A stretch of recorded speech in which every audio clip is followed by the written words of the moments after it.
Thank you for having me here. It's a delight to be here on this occasion, and along with my friends and colleagues. Many of you may not know that Bill Craig and I were classmates in our days at Trinity, and so although we live in Atlanta, we bump into each other in other parts of the world. So I think he's following immediately after this, and of course you've heard from several of the others. I'm going to respond to this subject not on the basis of my book. Some of you may have seen my book, the response to Sam Harris. He'd written one on the end of faith, and I responded to that book some years ago called The End of Reason. And if I were to do that, to be just, I see Bill sitting right there, that you could easily pick it up and read it for yourself rather than just reiterating what I've stated to you out there. Instead, what I'd really like to do is trace for you how all of this actually came about. I remember as a young undergraduate student, actually graduate student in the 80s, listening to Francis Schaeffer. He had arrived in Toronto, and I was listening to him speak at that time. And he and Everett Koop were doing a series of lectures on whatever happened to the human race. And as he was talking and projecting where we were headed, I wondered if it was just sort of an overextended way of thinking, extrapolating to ends that we might never get or reach, that some reformer or some thinker somewhere would put a stop to that kind of logical outworking that they were clearly pointing out with our secularized consciousness. But the fact of the matter is, just about everything that they said turned out to be right on. In fact, if anything, it went even beyond what they were projecting would happen. But since we are going to get into some very heavy-duty thinking and have been doing that all afternoon, I want to read for you something that borders a little bit on the lighthearted. Some of you may have heard me use this before, but I think it makes for a good starting point. It's called A Touching Story, The Heart of a Musician, and maybe the brain also. As a bagpiper, I play many gigs.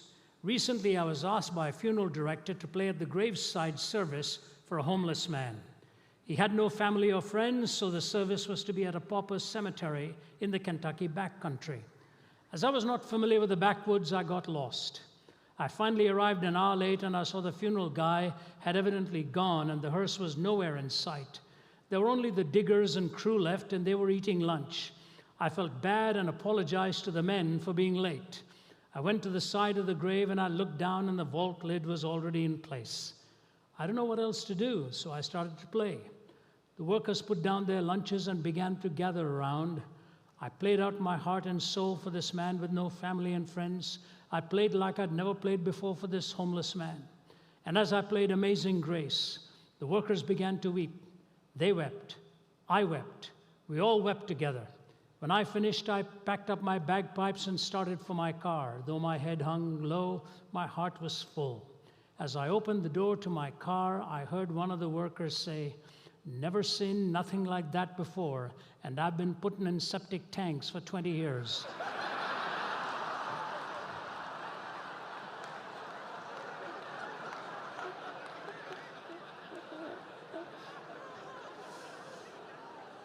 There's nothing like a deeply moving message for the wrong audience at the wrong crowd on the wrong occasion, and yet being so stirred in your emotions that you've done a wonderful job. That's what often happens in our society. We have come so adrift from our biblical moorings, at least the ideas that steadied this nation and the better part of the world, where so much was rooted in the notion of the ineradicable difference between good and evil.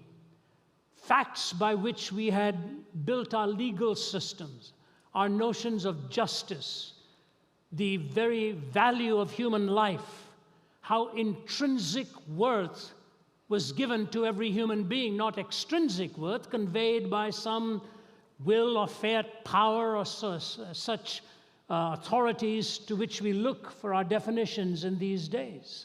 So much has changed. So much is now, as Chesterton would say, with our feet firmly planted in midair. We just have no grounding anymore to define some of the most essential values which we assumed for many years. Just about 10 days ago, I was speaking at the United Nations prayer breakfast, and I was talking to them implicitly on the very notion of what it meant to be human. I ask you this: does it make any sense to even talk about human rights when we don't give a person the right to be human? Where we do not know the definitions for things that are so essential to life, the very possibility of life, the existence of life, the sacred meaning of marriage, of sexuality, all of these have been desacralized. And the only one now who's considered obnoxious is the one who wants to posit the sacredness of these issues. Many years ago, in the 1980s, Daniel Yankelevich in Atlantic Monthly wrote an article on the changing rules of American life. And 3 decades have gone by, and we've seen the implications of what this secular thinker had analyzed in his article. And here's what he said as a beginning definition, quoting the sociologist Daniel Bell. Listen carefully, please. He says, culture is an effort to provide a coherent set of answers to the existential questions that confront all human beings in the passage of their lives. Do you hear that?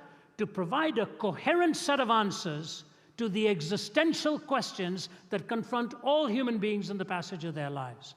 And a genuine cultural revolution then is one that makes a decisive break from the shared meanings of the past, particularly those which relate to the deepest questions of the purpose and nature of human life. So if the goal is to find a coherent set of answers to the existential questions that confront all of us in the pursuit of our lives, and that a cultural revolution is underway when we make a decisive break from the shared meanings of the past, particularly those that relate to the purpose and nature of human life. Now, if you take that definition alone, there's enough there to try to unpack. I'm not going to try to unpack this, but this alone tells me that when you're looking for definitions or deviations, you have to go back to the original assumption of what is the purpose and the nature of human life. So questions of moral reasoning can only truly be postulated if we have assumed on a common purpose. If we vary in our purpose, how are we ever going to arrive at our conclusions? You know, I could give you 3 simple analyses of how cultures function. There's going to be a speed course in it for just a 2.5 minute type thing. Cultures are defined in sort of 3 different ways. One is called a theonomous culture. Theonomous, theos God, nomos law, where it is assumed in the mainstream and the flow of the culture that the theos, the God, whom we all sort of in some sense subscribe to, has put his law into our hearts so that we act intuitively from that kind of reasoning. One of the best cultures to exemplify this is the Indian culture, the culture in which I was raised. The respect for parents, the love for family, and all of these, and the heritage play a vital part.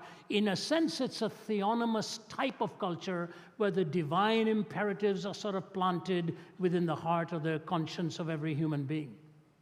We move then to a heteronomous culture. Heteros meaning different, nomos law, a different law, where there is a superimposition upon a culture from an exterior source. In religious terms, Islam is a heteronomic culture. You are told and dictated to from the outside, your dietary laws, your celebratory festivals, how you are to practice it. All of your practices are dictated to you from another source, an authoritative source. Islam has that heteronomic value implicit in its own teaching. There's no dispute on that. They would accept that as a fair description. And in secular ideas, Marxism would be that kind of a heteronomous culture where the few dictate the values of the many. So you've got theonomous, God's law sort of in our own hearts, and we move along as a culture with a coherent set of values. Heteronymous, where we are told from the outside what our dictates should be. But then there is an autonomous culture, autos meaning self, nomos law, where each one is a law unto himself or herself. And America would probably describe herself as an autonomous culture, where every individual dictates his or her own moral reasoning. The fascinating thing that has happened in our time, even though we are told we are an autonomous culture, if my values autonomously then move to the fact that life is sacred, all of a sudden a heteronymous culture takes over in dictating to me that I have no right to believe it and share that in a community in any sense of dissenting value systems. Hope you followed what I've said. That if I have autonomy, why is it all of a sudden, if I believe that life is sacred and the values that I hold to are sacred, that all of a sudden I'm told from outside sources, yes, we are in theory autonomous, but you had daren't ever tell the public audience what you believe is right and wrong. Only my belief can be shared as it disagrees with yours. You have no right to ultimately publicly proclaim what you believe. So are we really autonomous then? Or do we bait and switch, allow the person to believe they're autonomous, but if they violate this, we become suddenly heteronymous? That is the new worldview under which the term tolerance really operates. That's the new worldview under which the word tolerance really operates. Now, how did all of this come about? I share with you 3 dramatic changes that took place. The first is called secularization. Secularization is the process by which religious ideas, institutions, and interpretations have lost their social significance. It is a process by which religious ideas, institutions, and interpretations have lost their social significance. One satirist puts it this way: first, dentistry was painless, then bicycles were chainless, and carriages were horseless, and many laws enforceless. Next, cookery was fireless, telegraphy was wireless, cigars were nicotineless, and coffee caffeineless. Soon oranges were seedless, the putting green was weedless, the college boy was hatless, the proper diet fatless. New motor roads are dustless, the latest steel is rustless, our tennis courts are sodless, our new religion godless. That is secularization in action, where religious ideas, institutions, and interpretations have lost their social significance. When this happens, a cultural inversion takes place. And let me move to illustrate this for you so that I can move quickly to my second and third sociological phenomena that I think brought all of this about. I remember in the 1980s when I moved to Atlanta from Toronto. We were living in Toronto prior to that. Watching the transcripts of a trial that had taken place with the pornographic entrepreneur, Larry Flynt. And the general opinion was that Larry Flynt's pornography was so off the charts that he even made Playboy magazine look quite normal and acceptable. That the deviance to which he had gone was absolutely unthinkable, and court cases were brought against him. But the lawyer defending Larry Flynt was very clever. The first thing he did was he said he only wanted people on the jury who did not belong to any church. And so that took a while for them to find somebody in the South who didn't belong to any church. So it took many, many days till that jury was complete. And then when the witnesses came to testify against Mr. Flynt, the lawyer defending Flynt went about it this way. He would say to them this: have you ever been into an art gallery? Yes. Have you ever paid to go into an art gallery? Yes. Have you ever paid to go into an art gallery where you've seen paintings by the great masters of art of unclothed people? Yes. Will you please tell this jury why you call that art and paid to go in to see it, and you call my client stuff pornography? On a witness box, how do you even deal with this? You're not going to get into some philosophical argument on the way you arrive at ethical values and so on, not with a lawyer with all of his ironic stare gazing down at you like that. And I thought to myself, what would I say? What would I say to him? I suppose sitting across a coffee table, I could chat with the lawyer and I could say something like this. I'm not sure it'll make any difference to him. I would say something like this. Have you ever read the biography of Michelangelo? Have you ever read the conversation that took place between Michelangelo and his teacher while they were discussing this issue of painting disrobed human bodies? And the teacher looked at Michelangelo once and said to him, "Can you tell me why you are doing this?" And Michelangelo said to him, "Because I want to see man as God sees man." And Michelangelo looked at him and said, "But you're not God, are you?" And the writer of Michelangelo's biography just moves on from that without even bothering to sort of deal with this anymore. But I think the ultimate argument has to filter down into something more engaging on the issue of reason here. So please track me with me. When C.S. Lewis, in his book, gave his in allegorical fashion his story of his conversion, Pilgrim's Regress, the reason he calls it a pilgrim's regress rather than progress is because if you know Lewis's conversion story, how he moved from one worldview to another, from atheism to pantheism, he struggled with pantheism for some time, till ultimately, in his words, he was dragged into the kingdom, kicking and screaming, the most reluctant convert in all of England. And then he went on to say, "I thought I'd come to a place, I found out I'd come to a person."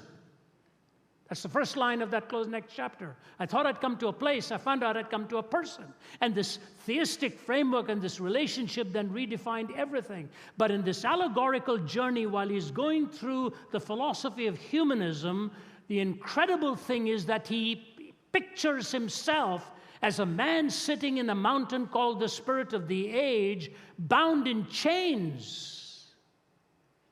That's an amazing description of the humanistic worldview for a man in the thick of it. You would think of him as robust and free without any law, but he pictures himself as bound and in chains.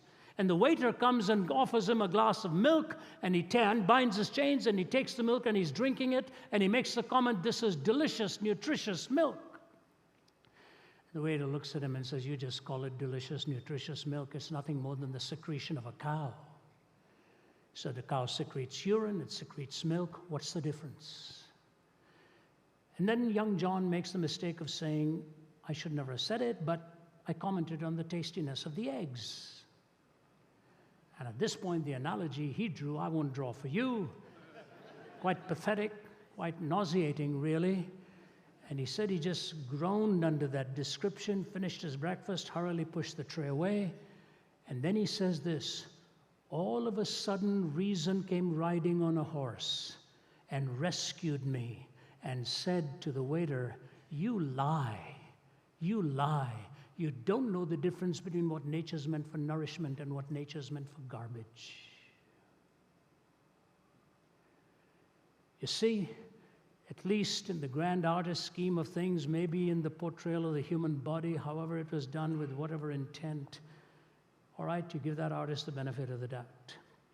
But when a young woman or man, unclad, is in front of the lens of a camera for the pure purpose of titillating the baser instincts in the mind of another person to a point where it will almost ineradicably ruin their minds and imagination and ultimately take them to a point of even the ruination of their marriage, is that mere art?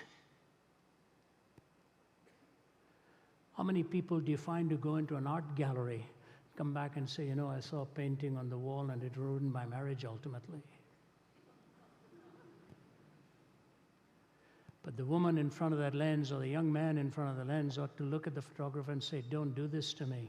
Please don't do this to me in this dehumanization process of just so destroying the imagination of someone in an insatiable way that they'll never be satisfied." But when secularization has had its full course, a young man or a young woman like that will never do it. Do you know why? Because the process of secularization, when it's done its work, will ultimately destroy a sense of shame within a culture.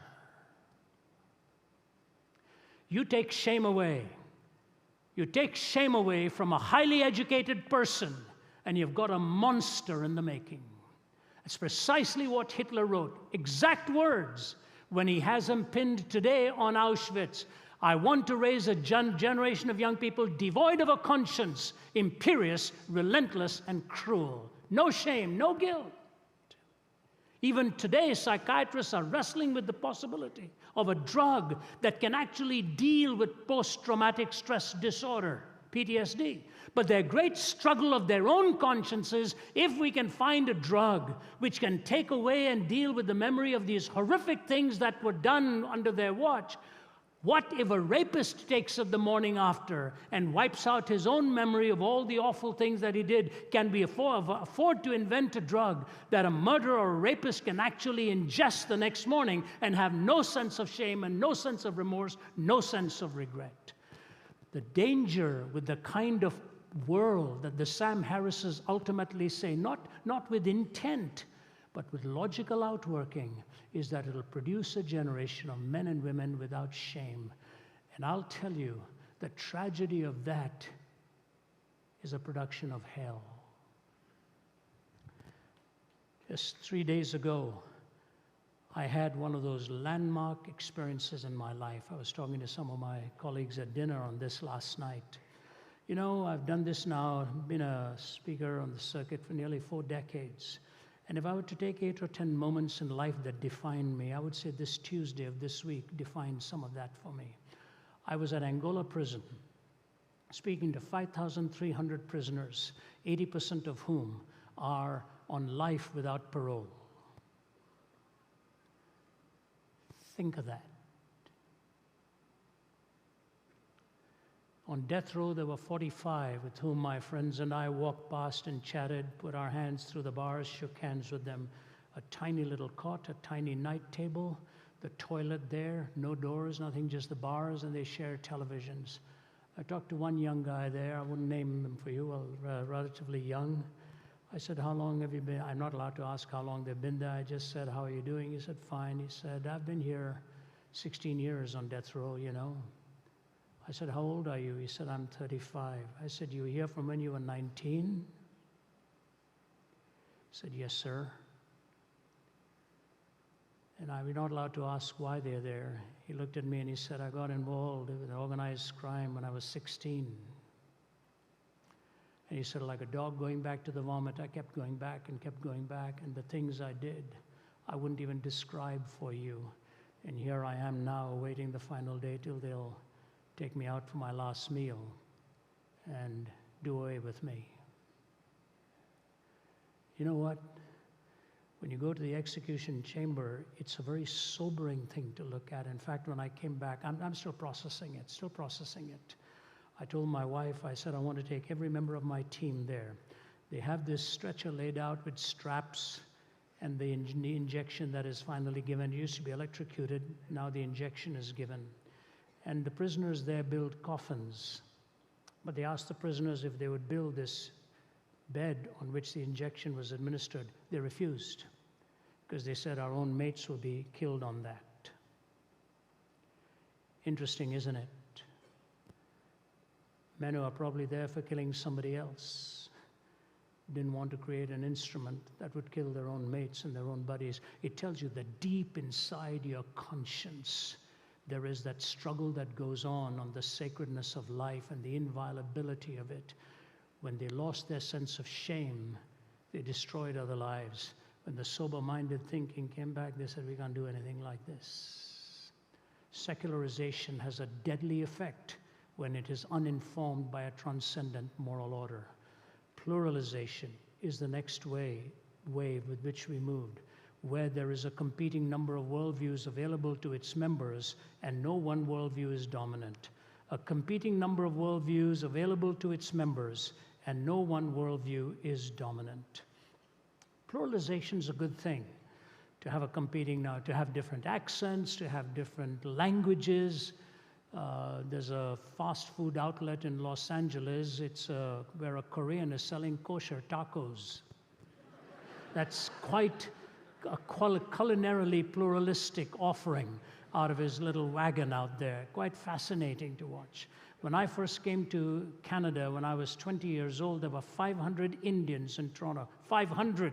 Today, they're all there in taxis waiting for you at the airport to pick you up. There's 500,000 of them in Toronto now. Toronto is where I'd moved to and lived for 10 years, where I met my wife and married. When I came to Toronto at that time, if I saw another Indian, you'd cross the street to say hello and say, "Chai pina, I want to go and have a cup of tea." Now, if you did that, you'd do nothing else. The demographic has changed in these cultures. Pluralism is a good thing, but if pluralism is extended to mean relativism, then it's a deadly thing. If a relativistic ethic is espoused, then you end up with the lowest common denominator. Some of you may have heard me give this illustration, but let me hasten through it as time is fleeting by. Then I'll read an application, move to my final thought here. I remember many years ago in California, speaking to a Californian audience, and a professor of philosophy, as an American, came forward and he'd said he had converted to a pantheistic worldview. He walked forward and he said to me, "I can't believe that you're actually talking all this stuff about following Jesus Christ and all of that." He said, "I tell you what, I teach philosophy nearby. I'll bring my whole class on one of these nights you're here. You speak on why you're not a Hindu, and my class will just take you apart." I said, "No, sir, I won't do that." He said, "Why not?" I said, "I've heard long ago when you throw mud at others, not only do you lose a lot of ground, you get your hands dirty in the process." He didn't think it was very funny. So I said, "Okay, let me try it another way." I said, "I tell you what I'll do. I will speak on the subject why I am a Christian, and you bring all of your class, students, and they can take me apart then." He said, "Well, I don't like that, but then I said, "And implicit in what I say will be what you want me to address anyway." So he brought his students, and they sat there smugly like this. At the end of it, he came forward, and this is exactly what he said to me. "You have done the greatest damage to the pantheistic worldview I've ever heard any man ever do, and the reason is you don't understand it." That's a classic line. I said, "Let me get this straight. You are an American gentleman teaching philosophy. I am an Indian whose ancestors were Hindu priests. And I'm a Nambudri, the highest caste of the Hindu priesthood, and I'm coming here. And without even knowing me, you're telling me I don't understand what this is all about, and you do?" I said, let's do a favor. Let's go out for lunch." I pulled the great line of Josh McDowell. I said, "You pay, and I'll pray, and we'll go out and eat." So he said, "Can I bring a professor of psychology?" I wanted to ask him why, whether we were going to be analyzed or what. I said, "Yeah, but I'm going to talk to you," I said. "All your students say, hey, I'm not here to impress them. I want to talk to you. You and I talk, and he can listen on." He said, "All right." So we sit down and talk, and he begins a speech with a wrong statement. He said, "Mr. Zacharias, there are two kinds of logic." I knew right off the bat he had not studied much of logic. There's more kinds of logic than that, but you don't destroy a person right from the beginning. So he said, "Okay, there's two kinds of logic." I said, "Explain them to me." He said, "The first one is called the law of non-contradiction, either or. It's either this or that. It's the law of non-contradiction. It's a Western way of thinking." I said, "No, it is not." He said, "Yes, it is." I said, "No, it's not." He said, "Yes, it is." Yeah, I said, "No, it's not." He said, "Who are you to tell me no, it's not? It is the Western way of thinking." I said, "All right, move on." He said, "The next is the dialectical system of thinking. It's not either this or that. It's both this and that. It's the Eastern way of thinking." I said, "No, it isn't." He said, "Yes, it is." I said, "No, it's not." He said, "Yes, it is." Finally, I said, "Move on." He said, "You see, when you were talking about either this way to truth or that way, you were thinking as an East, you were thinking as a Westerner. You should really have been thinking as an Easterner. So if you're thought as an Easterner, when you see a contradiction, it wouldn't bother you. You're becoming too Western. You're seeing this either-or stuff. And when you see a contradiction, you see, stop there. Don't stop there. Just think like an Easterner and accept both of these." And he went on and on. I said, "I have a question for you. You're telling me the two kinds of logic." Yes. "There's either the either-or system of logic or there's the both-and system of logic." He said, "Yes. And my problem is that I'm thinking actually as a Westerner either-or. Well, I should be thinking as an Easterner both-and." He said, "That's right." I said, "Will you help me then? When I'm studying pantheism, I either use the both-and system or nothing else. Is that what you're telling me?"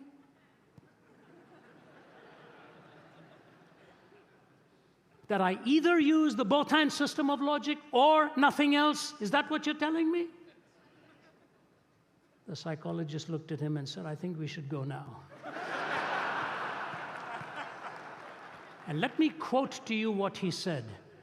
The either or does seem to emerge, doesn't it? I said, I got news for you, sir. Even in India, you look both ways before you cross the street. It is either the bus or me, not both of us. You know what he has done? He has mixed up the popular expression of a worldview and forgotten the original protagonists of those worldview. If Gautama Buddha were both and, why did he reject the Vedas? Why did he reject the caste system? Why did he found Buddhism? He was born a Hindu. Shankara, the main seminal thinker of monism in Eastern philosophy, determinedly he was an either-or thinker. And when his mother became a worshiper of gods, they asked him, what on earth is this? You said that's false. He said, well, she's in the process. She will emerge into the monistic way of thinking and find out all of this was a scaffolding she needed to shake off. G.K. Chesterton, describing the tragedy of this both-and type thinking, says this: the new rebel is a skeptic and will not entirely trust anything. He has no loyalty, therefore he can never be a true revolutionist. And the fact that he doubts everything gets in his way when he wants to denounce anything. For all denunciation implies a moral doctrine of some kind. And the modern revolutionist doubts not only the institution he denounces, but the doctrine by which he denounces it. So he writes one book complaining that imperial oppression insults the purity of women, and then he writes another book, a novel, in which he insults it himself. He curses the Sultan because Christian girls lose their virginity, then curses Mrs. Grundy because they keep it. As a politician, he cries out that war is a waste of life, then as a philosopher that life itself is a waste of time. A Russian pessimist will denounce a policeman for killing a peasant, then prove by the highest philosophical principles that the peasant ought to have killed himself. A man denounces marriage as a lie, then denounces aristocratic profligates for treating it as a lie. He calls the flag a bauble, then blames the oppressors of Poland or Ireland because they take away that bauble. The man of this school goes first to a political meeting where he complains that savages are treated as if they were beasts, then he takes his hat and umbrella and goes on to a scientific meeting where he proves that they practically are beasts. In short, the modern revolutionist, being an infinite skeptic, is always engaged in undermining his own minds. In his book on politics, he attacks men for trampling on morality. In his book on ethics, he attacks morality for trampling on men. Therefore, the modern man in revolt has become practically useless for all purposes of revolt. By rebelling against everything, he's lost his right to rebel against anything.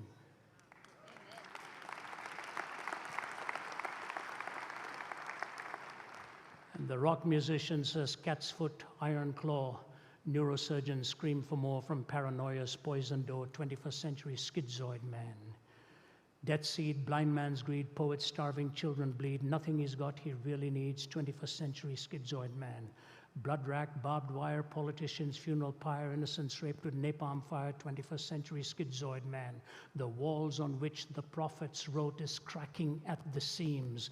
Upon the instruments of death the sunlight brightly gleams. Will no one lay the laurel wreath as silence drowns the screams? Between the iron gates of fate the seeds of time are sown, and watered by the deeds of those who know and who are known. Knowledge is a deadly friend when no one sets the rules. The fate of all mankind I see is in the hands of fools. Confusion will be my epitaph as I crawl a cracked and broken path. If we make it, we can all sit back and laugh, but I'm afraid tomorrow I'll be crying.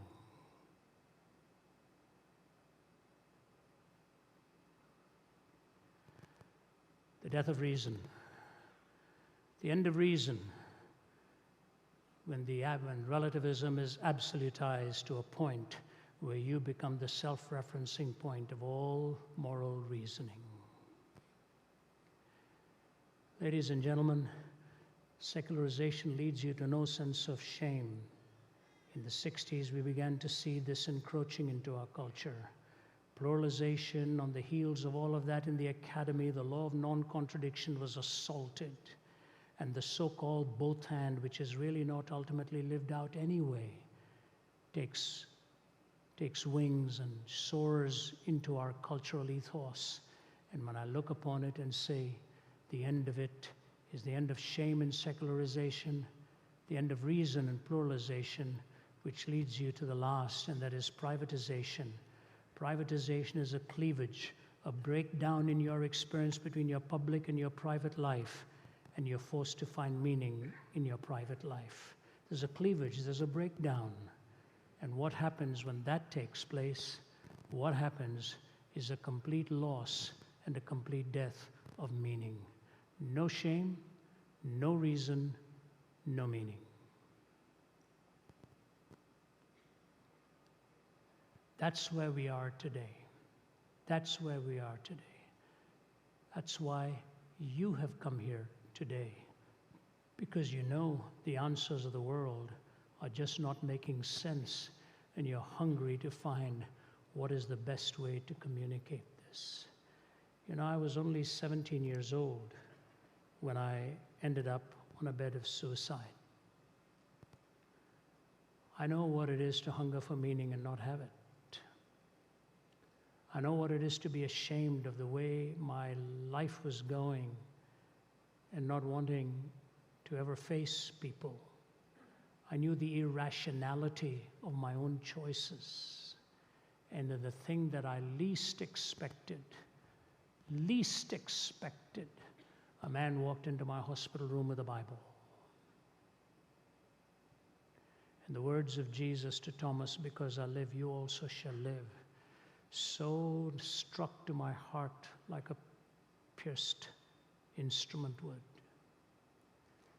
As we walked away from Angola, the chaplain to the University of Virginia basketball and football teams, a guy about 6'6", 250, big guy, George Morris, walked away, and he's walking beside me back to the plane, and he says, "You know, Ravi, in every cell I saw a Bible. But if we put that same Bible in our high schools today, they'll take us to court for invading into the life of young men and women." He said, "I guarantee you that if more of those Bibles are in those high schools, there'll be less of these people behind these bars today."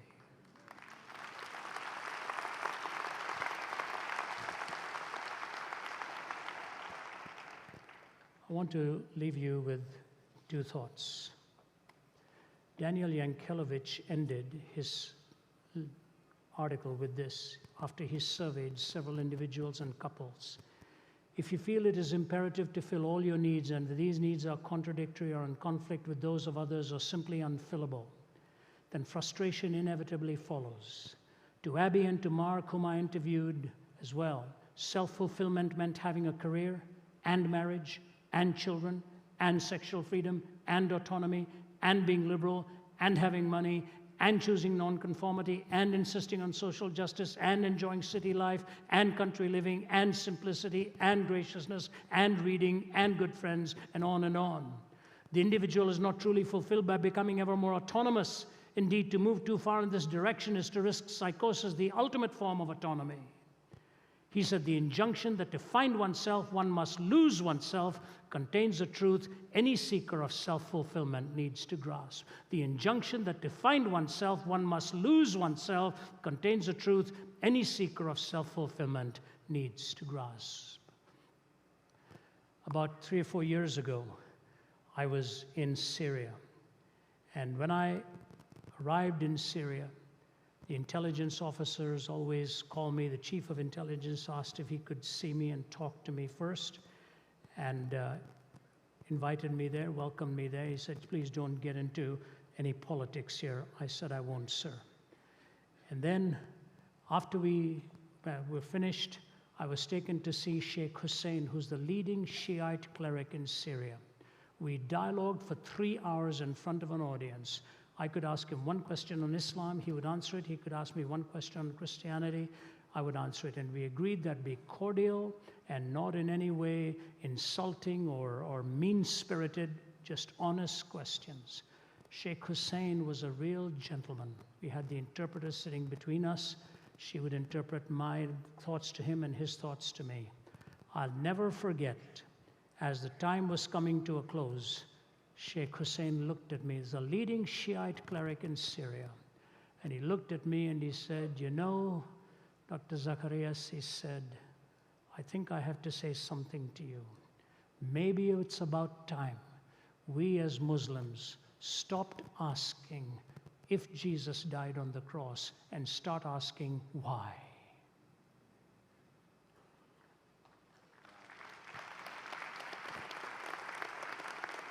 I said, Sheikh Hussein, do I have your permission to quote you, sir? He said, yes, you can. When you see a society without shame, without reason, and without meaning, take a look at the cross again and try to understand what the word redemption actually means. Goes way beyond forgiveness, goes way beyond acceptance. It goes to the point of revaluing, redeeming you, and giving you that fresh sense of worth and value as God intends to have in his relationship with you. Douglas Copeland, in his book, Life After God, this secular thinker, this Canadian thinker, ends his book with these words, and I end with this quote. He talks about his friends in British Columbia. He left and wandered around, each in a different direction, ultimately ending up far away from all belief except their own indulgent lifestyle. Here's how he ends. He says, now here is my secret.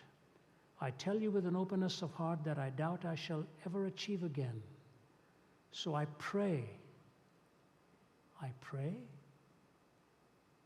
So I pray you are in a quiet room as you hear my words. My secret really is this. I need God. I need God. I am sick and can no longer make it alone. I need God to help me give because I no longer seem desirous or capable of giving. To help me to be kind as I no longer seem capable of kindness. To help me live, to help me love as I seem beyond being able to love. So ends his book. I need God. I need God. Without God, reason is dead. Hope is dead. Morality is dead. Meaning is gone. In Christ, you recover all of these. So I commend the organizers for having a conference such as this, and I thank you for giving me your attention. May God richly bless you.